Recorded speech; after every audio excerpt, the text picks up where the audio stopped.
Good evening, Panther Nation. It is your boy, the freaking Puerto Rican, aka Joe Riollano. I am here tonight with my partner in crime, Touchdown Tony Dunn. We're bringing you live tonight's episode of Carolina Chronicles. We've got a good one in store. We are going to be talking about trash, specifically all the trash that has been talked about the Panthers and how team fans of teams as well as players of other teams have set their level of expectation for the Panthers extremely low. All right, well, let me get on in here, man. It is the professor with CarolinaCatChronicles.com, and we are glad for you to check us out. It is the #1 fan podcast for the Panthers. We are the voice of Panther Nation. You can hit us up at cat_chronicles. Check out the website. We got a lot of stuff going on, so thanks for tuning in. Joe, we made our first business trip to Charlotte this week. Yes, we did. And it was eventful. I thought it was productive. We were well received, and somebody in Charlotte needs to tell us if there is a shirt of ours hanging on the wall at the Buffalo Wild Wings Cafe. Buffalo Wild Wings Cafe. Yeah. I hope it is. I'm excited. I'm excited that the Moose might be supporting us. We're hoping for that anyway, right? That's exactly right. Did you have a good time? What did you think about Charlotte? It's been a while. I guess you haven't been other than for games for a little while. Yeah, it's been a very long time. I really I like seeing how much the city's grown and changed since the 20 years that I've actually lived there. I still have a lot of friends there in the area. Hopefully next trip I'll be able to see some of them and get them excited, just like we are, about what Panther Nation has got going on. There were so many new restaurants and new venues set up. I was pretty amazed. I lost my phone. I know we are expecting a guest tonight, folks. If Willie is trying to get up with us. Yeah, if everything works. It worked. So I guess that's the way it goes. All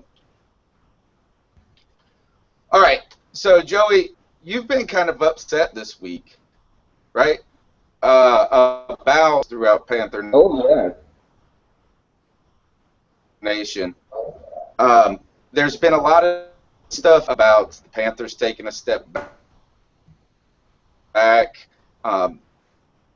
Also about Cam Newton, the rankings. I think Jaws 15. He had Cam Newton well outside the 10 at 14. Frank Garcia and them were talking about doing the show tonight. No respect. You, Joey, wanted to talk about this issue, to have this kind of show. I mean, and just go ahead and tell them what you were upset about first, and then tell them what brought you to that. Well, what really got me started was the preseason power rankings, which is all garbage anyway, but this is where it started. The preseason power rankings on NBC Pro Football Talk. And the Panthers were ranked, I believe it was number 10, which seems reasonable considering we are the defending NFC South champions. But some of the comments made by some of the fans of other teams on there were just so ridiculous, is what really got me fired up. And Tony, I haven't actually written anything for our site in a while. I've been busy with other things, and my time's been preoccupied with other aspects of the business. But this got me so... I was feeling so strongly about this. I put something out. It was a little lengthy because I had a lot to say. and I included some comments from people who had commented on Pro Football Talk, and that's how much I was moved by this. That's how much this really is just people so blind with fandom, which is great. There's nothing wrong with being a big fan of a team, but just at least know what you're talking about before you talk it. Just running off at the mouth, making yourself look like an idiot, like a baboon, uninformed baboon, just sitting down watching something and not understanding. And that's really what got me fired up. Is some of the comments people said. Yeah, that's to be expected on the internet. That this is the place where people, where they essentially can say those types of things without being held accountable for anything, really. The internet is a wonderful forum and just remarkably terrifying at the same time. But you're right, is that this, though, isn't something new, though, Joey.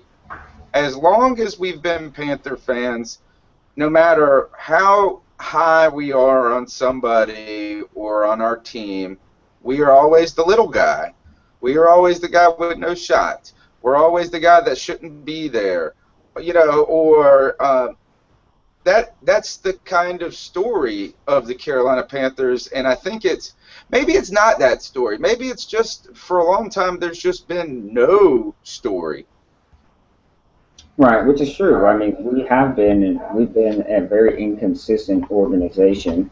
We've never had back-to-back winning seasons, just as there's never been consecutive NFC South champions. I think that speaks to the competitiveness of the league in general and the parity in the league in general, as much as anything else. It wasn't all that long ago that we switched general managers, and when he came to this organization, he really had nothing. He had a bunch of bad contracts. A lot of players. He had something, Joey. He didn't. I mean, he had something. He had Luke Kuechly. He had Cam Newton. He had some of the ends that have made this defense so great. No, I don't think he had those guys, did he? He drafted those guys when he came in. Who? Gettleman? Yeah, didn't Gettleman. No, Gettleman he had big money. He had Hardy. He had Luke Kuechly. He had two running backs, supposedly, one with robot ankles or broken ankles that never played. Right. My point is, he didn't have much to work with when he came in. He had something, but a lot of what he had was a lot of bad money being spent. That's really what he had, a lot of bad money being spent. And I think he's done a remarkable job in a short time. I think that for what he's had to work with, what he's put out on the field has been fantastic. And every year it's going to get better. And the reason I say that is we're going to get contracts reworked. We're going to get rid of some contracts. We're going to get rid of some players. He seems to be very good when it comes to drafting. He's got a really good eye for talent, not only in the drafts, but in free agency. I mean, the names that we were talking about last year, people knew nothing about. Mike Mitchell, Melvin White, Robert Lester. Who the heck are these guys? Nobody knew about these guys. And look at the season that they had. Yeah. Well, you're right, is that he has done a wonderful job piecemealing a bunch of guys that have been written off by the league, or maybe not written off. Right. About that, nobody really is interested in these guys overall. Is that, yeah, they might be on a squad, they might be somewhere, but they're not guys that anybody other than Dave Gettleman has thought about in some ways. Right. Mike Mitchell, and who was it? Was it Drayton Florence? Yeah, Drayton Florence. And, so those are guys he went at Quentin Michael, and he piecemealed that together. There was injuries hobbling. But, okay, Joey, so you're upset that people make baseless accusations about the Carolina Panthers. What is the accusation, though, that is most upsetting to you this week that has happened? Because Dave Gettleman has done a tremendous job, and I think that that's an important thing to think about is how he has been a miracle worker in many ways. I was critical of Dave Gettleman, not in his personnel decisions, but in the way he did some things earlier. But the guy is putting together a team that really seems to gel well behind these new young leaders. So we'll give him his credit where credit is due. He's got a lot to handle with Hardy. By the way, naked photos came out on the internet today of Greg Hardy, released by the girl, I think. Imagine that. Yeah, I mean, there's so many layers to this story, and the only one, but there was no underwear. That was not a layer of this story. That layer was missing. That layer, yeah. Big Q sent us a tweet. He said, I told SF San Francisco fans to shut it because along with winning our own division, we won the West 2 back in '96. So Big Q's saying we're coming after the NFC, and we're going to be so bad in a good way that we even win your division a decade ago. We win our division and your division. But, okay, no cracking, naked pictures aside, Joey, what has bothered you about the outlook of the state of the Carolina Panthers and the 2014 season that has kind of gotten you all riled up, though, this week? What is it that fans are saying? What is it that analysts are saying? I saw on the Bleacher Report power rankings, we were listed 21. Wow. What is that? 21? That is disrespect. Is exactly what that is. How can we be a 21st ranked team when we had the second ranked defense? Isn't that right? We were the second ranked defense in the entire NFL. I saw somebody mention that it was third. I think it probably depends on what kind of stats you use. Well, whatever the case. But I think third maybe because San Francisco beat us in the playoffs. I guess that would be the way we fell from second to third. Yeah, that could be the case. But second or third, either way, that's going to keep us in many games. Okay? And the thing that I guess really miffed me the most this week, obviously, was so many people spouting off nonsense without really knowing anything about our team, but specifically the receiving core. It'd be one thing if we had an entire squad of receivers that had never been in an NFL game. But we have Jason Avant and we have Jericho Cotchery. Both are seasoned veterans. We have Tavares King and we have McNutt. And these guys have played on teams. It's not like these guys have zero NFL experience. They've been to practices. They've played in some games here and there. So they're not completely inexperienced. And on top of that, they have a fantastic coach, a true technician of the game, as well as a true student of the game, Ricky Prohl, who, as great of a player as he was, it won't because of his athletic ability. Right. Technically, he was fantastic. And, a pro's pro, guy that dedicated himself to the art, if you will. He's their teacher, and I think that's going to go a long way.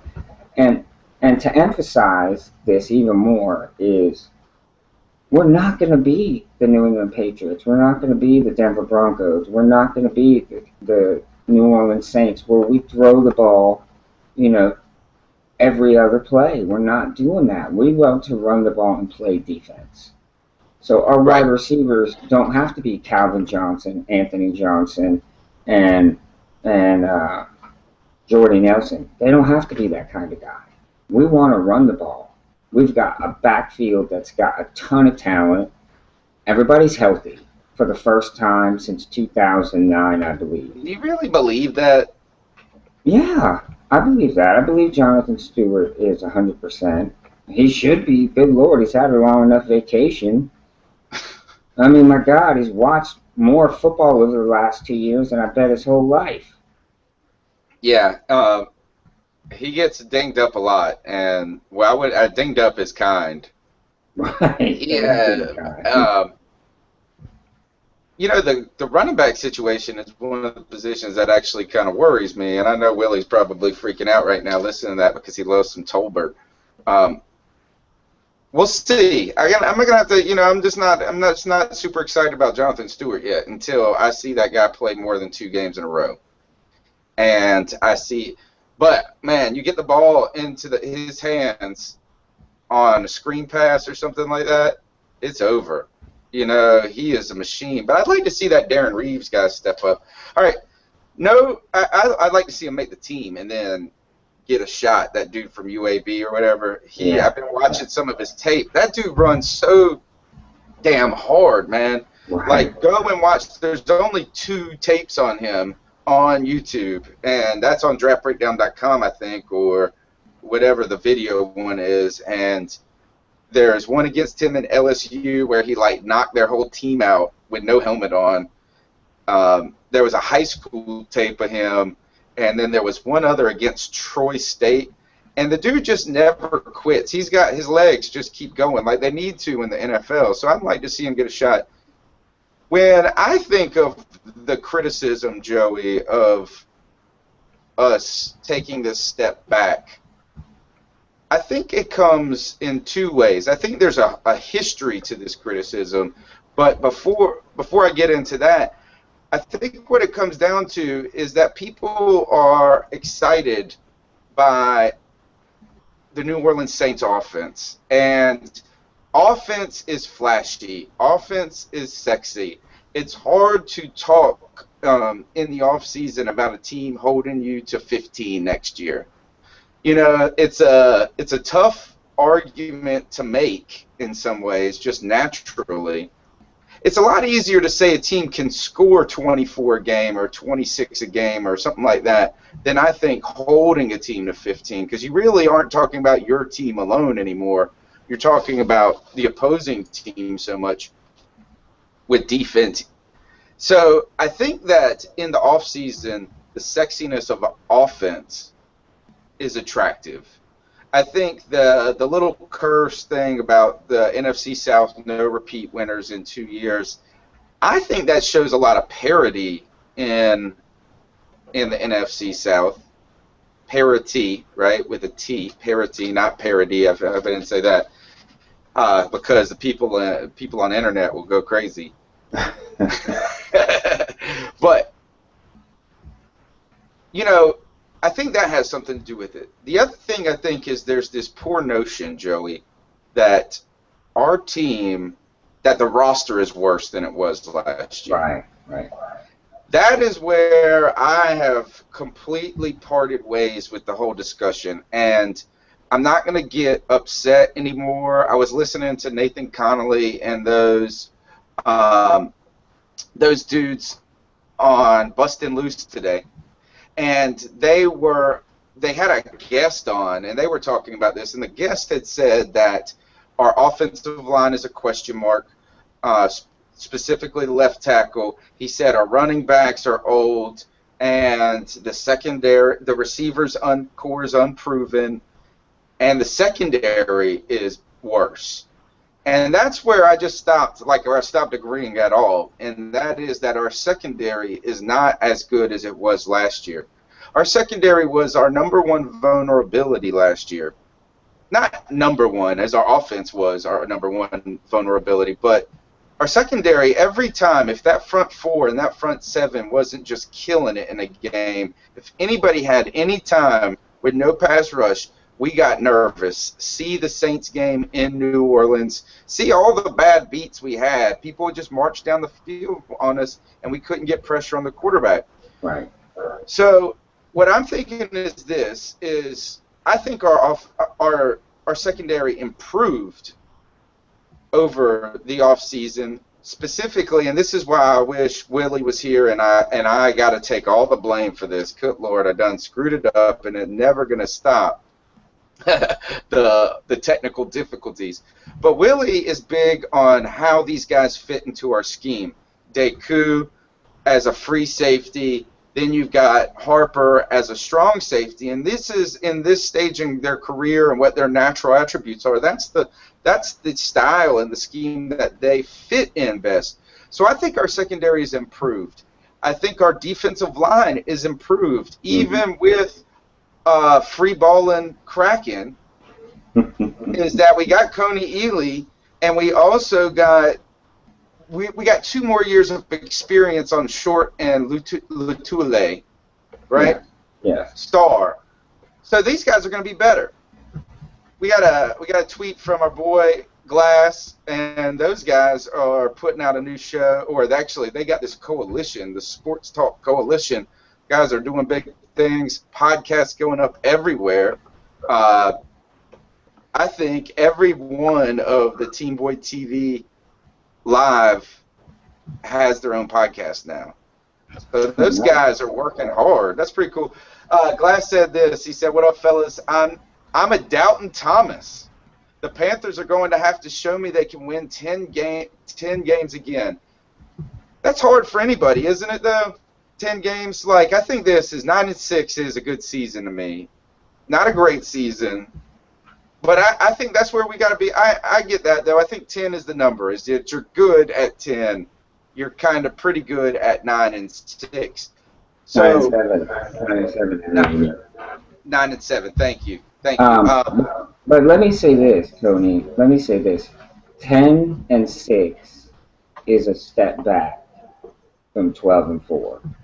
So if that's an excellent point. If we take a step back and go 10-6 and still win the division, in essence, it's not a step back because we won the division still. Our record's not as good, but we still won our division and we're in the playoffs. So, I mean, it's a step back, in record only, and that's something I could live with. I could live with going 10-6, winning the NFC South. I don't know if that wins the division. Glass might be right on this. Is that you might have to go 11-5 or 12-4 to win this division because the Saints are not going to lose to the Bucks. I don't think. That the Saints, if you look at their schedule, they play like Minnesota, Cleveland. I mean, they play the easiest first 5 games of the season. So they're going to go 5-0 again. What were they, 6-0 or 8-0? Or I think it was 6-0. So we're going to – Glass is right here, is that 10 is going to be the magic number because 9-7 ain't going to get it done in this league, in this division. And 10-6 might not either. So you're talking needing to win 11 or 12 games, and that is a very tough way. That's a tough road in the NFC South just in general. So one of the things, though, Joey, where I think this idea that the Panthers are not really highly – oh, actually, I got one other thing. I forgot. We didn't take a step back in the secondary. We improved. We improved on defensive line by adding experience as well as Coney Ely. Hopefully the Kraken will get to play his whole season and just get in trouble when he goes somewhere else. Then you've got Kuechly, who's got another year under his belt. Thomas Davis has a full season under his belt, healthy again, which that's got to help his confidence a lot, I would think, in his knees, is that he can actually make it through a season. But then when you look on the other side of the ball, there was also improvements here. I think our offense is going to be better. Cam Newton had a great season last year. He matured. He seems confident in a different way now.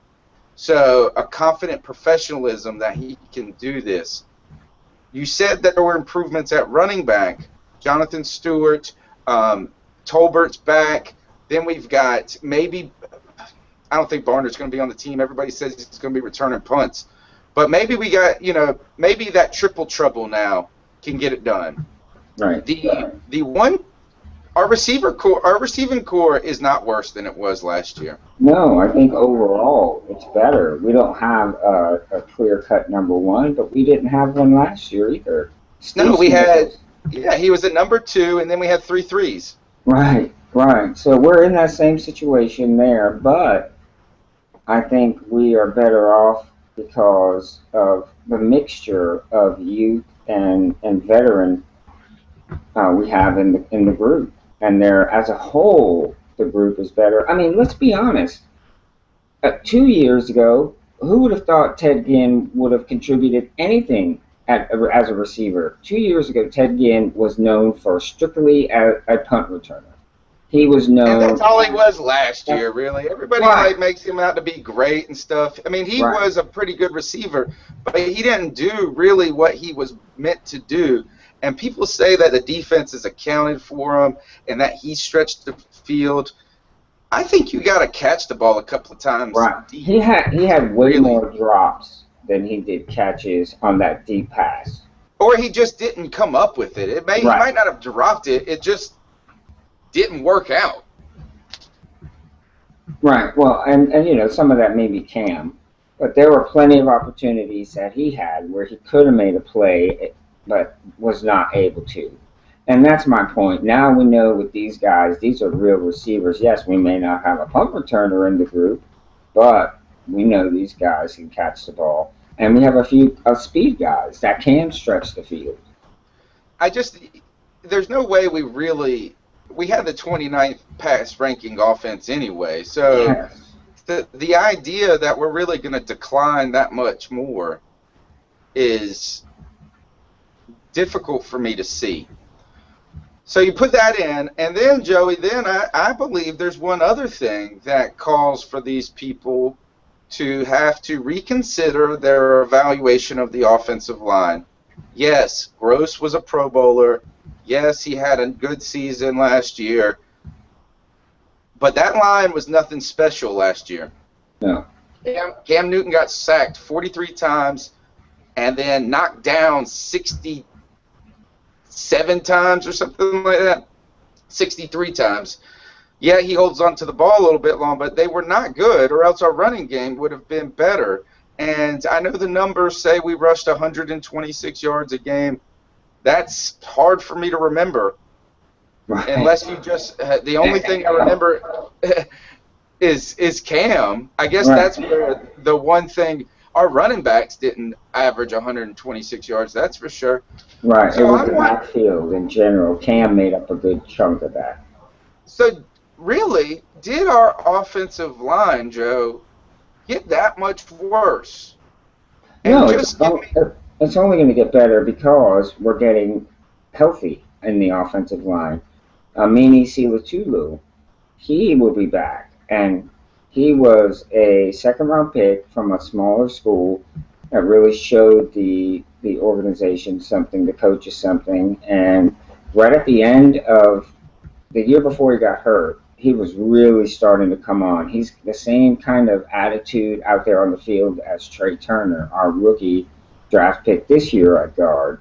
And I believe those two together are going to make us a very effective running game when we go up the middle, because who do they have between them? All pro center. Ryan Khalil, the funniest man in the NFL. Right. But on top of this, Joe, we lost the left tackle. We added 2 guards, and our right tackle will be somebody that was on that line last year. Right. It will either be Byron Bell or Nate Chandler. So my thing is that we went out and we got Ed Dixon, who isn't known, or whatever, I think that's his name, it's not Dickerson, it's Dixon, Yes. from Baltimore. We've got Olsen. Those are pass-catching guys. If the Brandon Williams guy can prove to be a stronger blocker than he was when he was, or undrafted, that's where he needs to be good at, is he's going to have to block. I don't see this being, sure, it's not a strength having a poor left tackle, but what do you do when you have a bad left tackle in, Joe? What kind of formations do you run? You run the fool out of the ball is what you do. You throw it when you have to, but you make your offense based around the running game. Because whoever wins that left tackle position, whether it is the converted guard or the converted nose tackle, the converted defensive end, or it is Byron Bell, whichever one of those two wins it, we know is an effective run blocker. You know, they may not have the technique and skills developed fully for pass blocking, but we know they're effective run blockers. That's just go get the guy in front of you and smash him to the ground. And that's What what we about want to what do. about bringing an extra tight end? What about running 2 tight end sets? Doesn't that help? That does help. That What definitely helps. about putting Tolbert in more often to pick up blocks? Yeah, he's definitely good at that. He's good at assisting or chipping, as they say, the defensive end, give the quarterback a little more time. And not only that, but he's great coming out of the backfield. So, I mean, we have a bevy of options to help negate that potential weakness there at left tackle, yes. And of course, we have a coaching staff that will do that. So, as bad as the situation may seem to other teams fans, they're not looking at it from they're looking at it from a biased opinion, not from an unbiased one. Well, maybe we're the biased ones, and we are just like, hey, we're going to be awesome because Glass over here is still talking about him and Big Q are going back and forth in the Twitter feed about them talking bad about Carolina, and Big Q said something about the bigger they are, the harder they fall, or something, or and Glass said something about somebody needs a parachute with this because there's gonna be a fall, and he's talking about us. So I can see the left tackle being a question mark, but Yes. I watched those games last year, Joe, just like everybody that's listening did, just like you did, but someone else watched pretty much every game alongside of me, and that was my wife. And I remember her distinctly going, it was like the first 5 or 6 games. Why doesn't Cam don't got no time at all? I mean, and she wasn't even paying attention half the time. She would look up and she'd be like, damn, my man's running for his life again. So it's not this idea that we were so strong on a personnel basis last year really only applies to the front 4 and our linebacking core. Right. And Mike Mitchell did play a good year, but I mean, he didn't have. He was helped. Him and Captain Munnerlyn were both helped by that pass rush. By the front 7. Sure, that's no doubt about that. It's not like they were set out on an island all by themselves and they did some fantastic job. They did do a good job, but they did a good job because the quarterbacks from the other team were rushed and had to make quicker decisions than they felt comfortable doing. And let's be honest. Do I expect Mike Mitchell to have as good of a year this year or Captain Munnerlyn to have as good of a year this year as he did last year? No. Because the teams that they went to don't have the front 7 that the Carolina Panthers do. Well, Minnesota don't got much. Actually, they did re-sign that, what's his name, but I think he's old. Jared Allen? No, he went to Chicago. Oh, okay. He went to a division rival? That Yes, sucks. he did. I hate that, man. Good Lord. Big Q said we don't got a chip on our shoulder, we got a boulder on it. So, this is a good thing. This is a good thing. And there's been a lot of Carolina Panther fans saying this. Our boy Dan in the UK says this over and over, is that this is I'm worried about this. I want to be the underdog. I want the media to do this because first it's a motivating factor. It's that proverbial, bulletin board note. It is, but where we've always done terrible when people picked us. So yeah, you're right. Historically, when we're high on the Panthers, they tend to do terrible. So I think that might be a good thing. It is. I like flying under the radar as a team. I like people expecting to beat us. You know, people, I guess, checking us off as a win on their schedule already. I like that because then when we show up and we punch them in the mouth, they're not Well, exactly we're sure going to how to definitely react to punch them that. in their mouth. Yes, they're Uh, not sure how to react to it. I think I have a theory on where some of this derives from, and I've already mentioned a little bit of it. But before we do that, let's go ahead and get a plug in. This is the C3 podcast, No Respect, from CarolinaCatChronicles.com. Follow us on Twitter at cat_chronicles. But most importantly, guys, we've got two important contests. What would you call it? I mean, one's a contest, Joe, one's a activity. It's a fantasy Yeah, football league. yeah, yeah. And it has been going exceptionally well. There are 12 spots left out of 48. I found a lot of excitement from the people that are in the league. We got in there and held a mock draft yesterday. Me and Ken busted out a story, co-authored a story on 10 things that we kind of learned from the C3 fantasy mock draft. It actually turned out really well, and we just churned it out. It was awesome. So I want everybody to go and check the Fan Spotlight contest at CarolinaCatChronicles.com for an opportunity to win 2 tickets to see the Carolina Panthers home opener against Detroit. And we have an announcement, Joe, don't we? Is that this is a phased contest. Not only are you going to have an opportunity to win these tickets and dinner, but one of the things you have is you are in control of if you win in some ways. You're not left to chance alone. Joey, how are we going to be selecting the winner? The winner is based on the fan that we feel shows the most enthusiasm about being a Carolina Panthers fan. I mean, we want people to be fired up. We want people to show what really what separates them from just the average Joe. And we want to see videos. We want to see people decked out in elaborate costumes. We want to see people doing backflips and jumping for joy and doing all sorts of wild and outlandish. Remember, keep it safe. We don't want anybody getting hurt trying to do anything crazy, so keep it Unless they're safe. in a Saints jersey. Unless they're in a Saints jersey, that's fine. But we really want people to go over the top as much as they possibly can with this.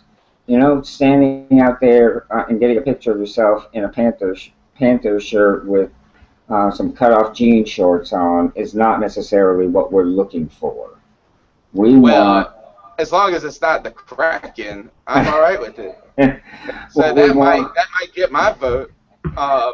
Joe, is that don't be knocking on whatever you do. If you want my vote, ladies, do not wear brown and black together. That is a fashion faux pas, and I do not like that. That is in style. Brown and black do not match.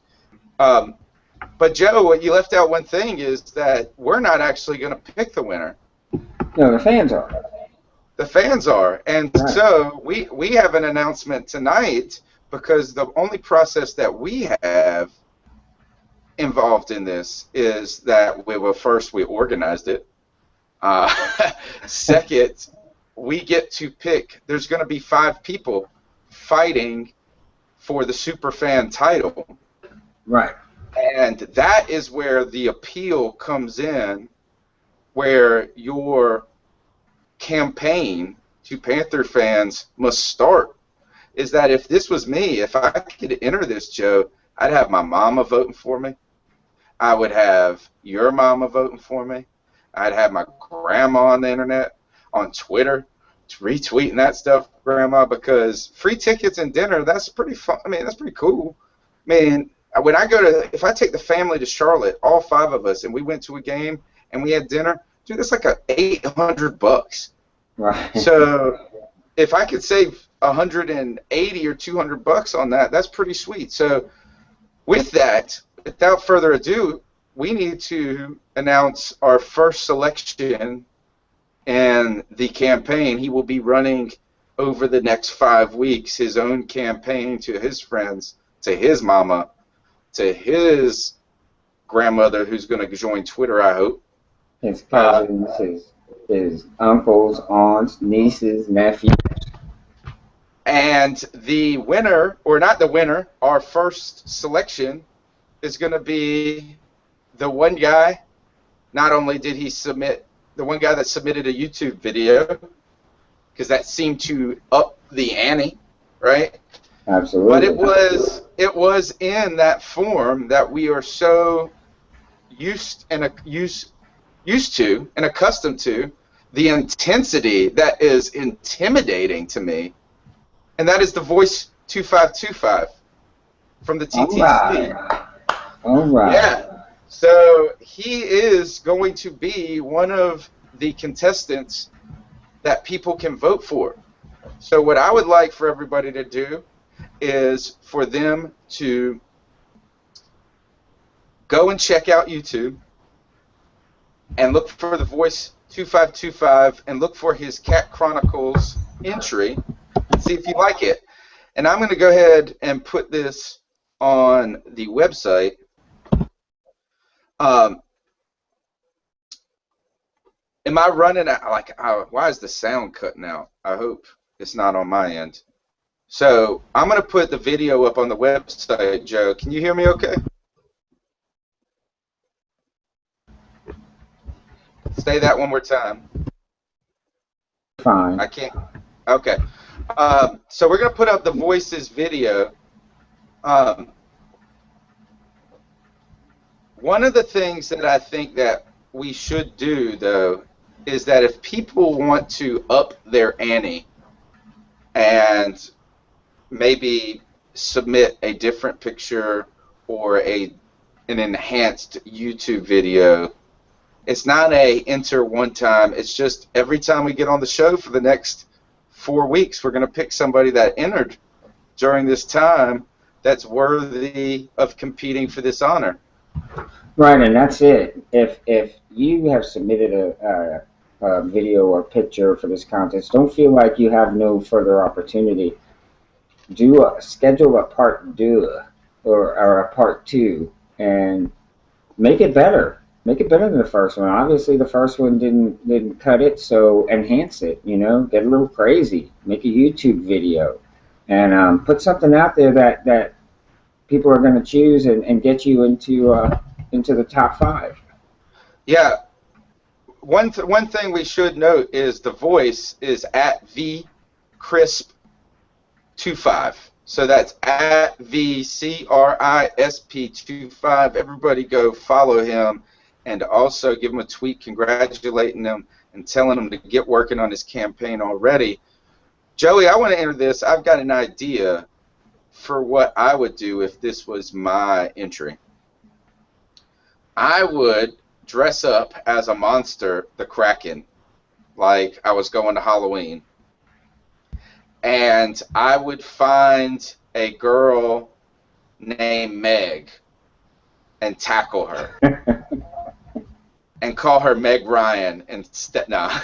I would look around and search and hunt for someone wearing an Atlanta Falcons jersey that didn't look like they could kill me if this went down, and I would run and randomly tackle them. That would be my entry. Vine video. Just over and over and over. Or I would get my buddies to dress up like Meg Ryan or Drew Brees, Drew, and I would tackle them. So that would be my entry. It's just my idea. We'll see what people do. But Joe, you were in Charlotte. There was a lot of buzz about the Hornets while we were there. There was. Do you think that excitement is a good thing for the Carolina Panthers and Charlotte as a sports city, or does that kind of create a second love that might pull some people away? Which I think that's just silly even saying. I don't even know why I said it. Yeah, I don't think so. I think it's only good for the city. I think, you have a family and you love all the family members in your family the same, and that's how I look at it. It's just, I'm sure Panthers players love being able to go to Hornets games, and vice versa. Hornets players like going to see the Panthers play. So I don't think either one takes away from the other. Yeah.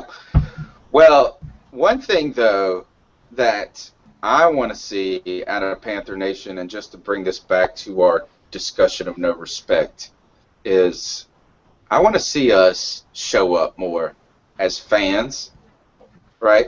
I want us to not go to games and sit up there and feel like there are more fans of another team. Now, I know this is always in the upper deck. I want us to get loud this year. Stephen Davis, no, who was it? It was the Bus. The Bus said that Bank of America was the quietest stadium he had ever played in. I want to change that. It's going to be hard. It's hard. It's hard with the PSLs, Joe. It's the PSLs that are the problem with the Carolina Panthers. But it's a good thing in that we sell out every game.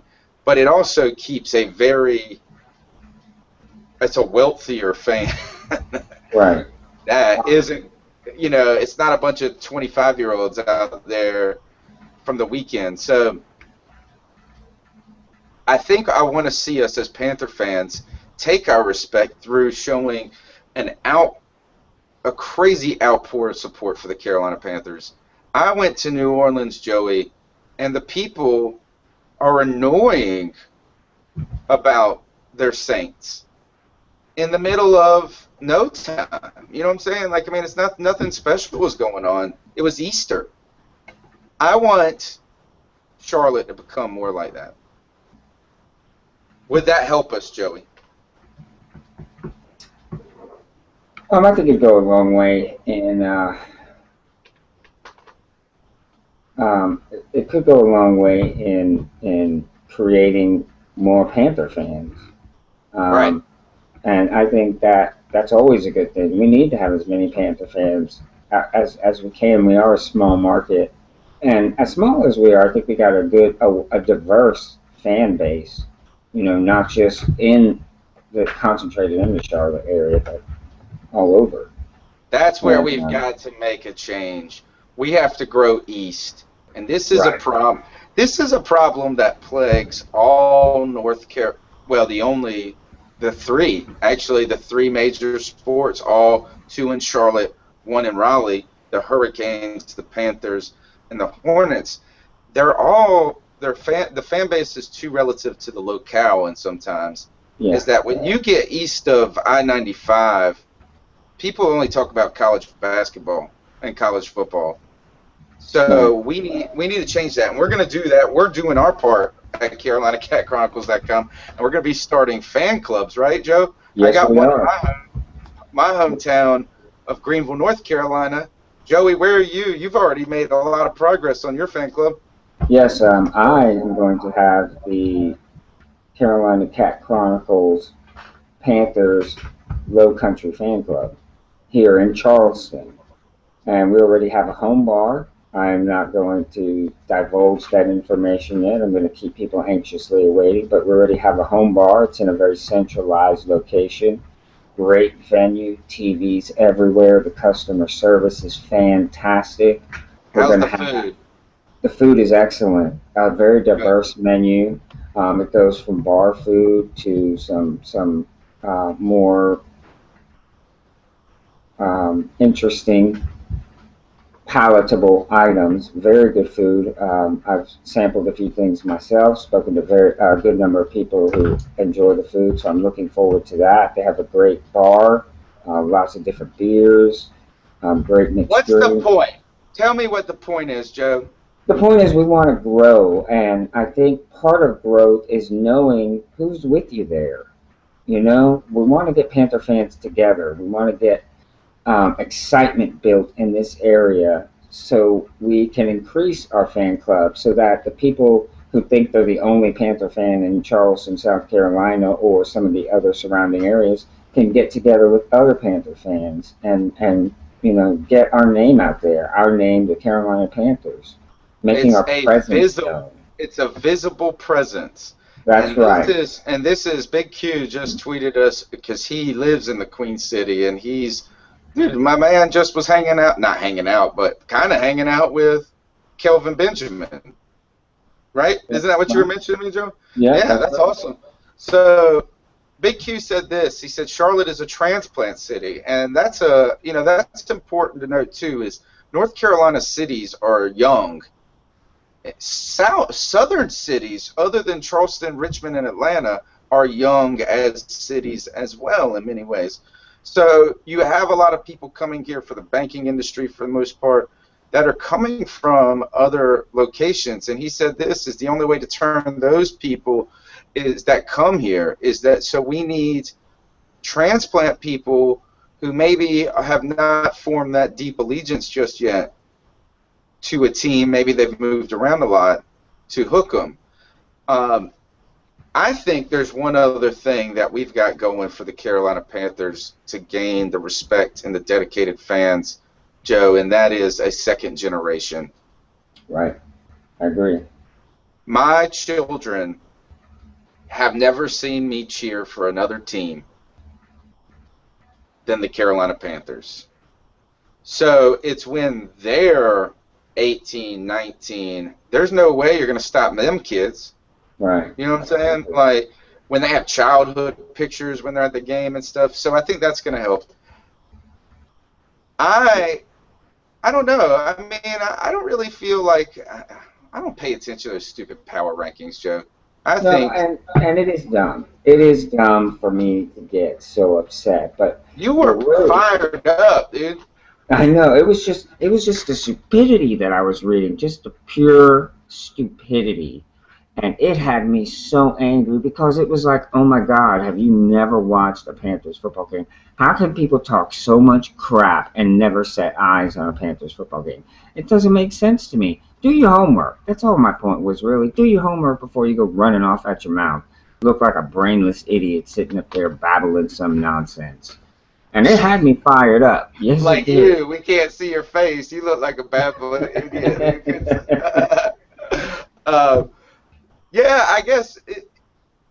Well, I don't want to hear this crap from Tampa fans. And have you noticed that Willie has been most upset? I think with Tampa fans in Tampa, and I think rightfully so. Is that yeah, they've made some changes, but come on, they still got McCown, Mike Glennon. They have a whole new coaching staff. They can only be to think that they're just going to come in and go 10-6 is ridiculous. Right. Right. I'm So not saying that they're not better. There's no denying that they're going to be better. But they still have some big question marks to fill. They do. They have improved, but so has everybody else in the division. yeah, And well, that's I agree. I agree. Is that we have the belt right now. yes. The Carolina Panthers have the belt, and we're on top. We're the king of the hill. Right? Remember that game you used to play with a kid when you were kids, King of the Hill, and you used to stand up there on that hill like a badass, and kids would be running at you and be trying to bust them in that. You know what I'm saying? Like it was the games we played when we were children were remarkably violent, and like the damn what was that thing that they don't even have them anymore? The merry-go-rounds. Yeah, with You know the how dangerous those things were? That right. kids, like 50 kids getting up there playing King of the Never. Mound and stuff like that. But you got to come and knock us off this mound. And I'm going to tell you one thing. It's a lot harder to knock a defensive team off that mound than it is an offensive team. Because all we got to see is this. All we got to see is the Saints not be as explosive as we thought. You know, maybe. I mean, they can only be. I mean, I don't know. We'll see. We'll see how this whole idea about them the best roster ever in the history of the NFL. Who the hell said that? Archie Manning? Oh Manning? wow. A former Saints player. Imagine that. Yeah. I don't buy that mess. It's sure Jimmy Graham is all right, very good. I will say that. I hate his Yeah, he's ass. talented. We can't I deny hate it. him. He's talented. Um, You know, but we'll see if their running game can do anything. And I know they never run the get ball, but they don't got Darren Sproles anymore to say fake. We kind of run the ball. We run the screen pass. So Right. we'll see. But I tell you one thing is that it's going to be easier to knock little ass Drew Brees off of that mound than it is going to be to knock big money, K1 Short, Star. Those are some big boys to knock around. Right. Cam Newton's another one. So we want, not only do we want respect, actually I don't even care. Carolina Panthers gonna go take that respect this week. Right. Joe, this year, should I say this week? Joe, tell them how to catch us one last time, and we'll get on out of here. All right. You can follow us on Twitter at cat_chronicles. You can like us on Facebook, facebook.com/Carolina Cat Chronicles. And remember, we have the Fan Spotlight Contest. We only have 12 spots available in our Fantasy Football League, our Fantasy Football Challenge. So sign up now. If you go with the premium package, you get a T-shirt, you get a sticker, and you get a raffle ticket for our drawing for a mini D'Angelo Williams autographed football helmet. We got to get Big Q to get the prize Kelvin Benjamin jersey straight up autographed. That's right. Putting the word out, Q. We're putting in. We're gonna say pulling the strings. So check That's us right. out. Like us on Facebook. Follow us on Twitter. You guys, be safe out there. But give us a good video. I want that video that I laugh so hard. That's what I want. So we'll check you guys out. Check us out next week, Tuesday night, 10 o'clock, for the C3 podcast. We're going to be working on what the story's about. Actually, it's going to be about training camp. I'm going to Fan Fest. I'm hitting training camp. I'm going to bring us some film to watch, maybe. Yes, All right? and he will have some good stuff for you folks. He certainly will. I look forward to hearing and reading about it, Tony. Yep, and look for, show them the shirt, the front of the shirt. Look for that at CarolinaCatChronicles.com, the voice of Panther Nation. That's right. Give us that respect.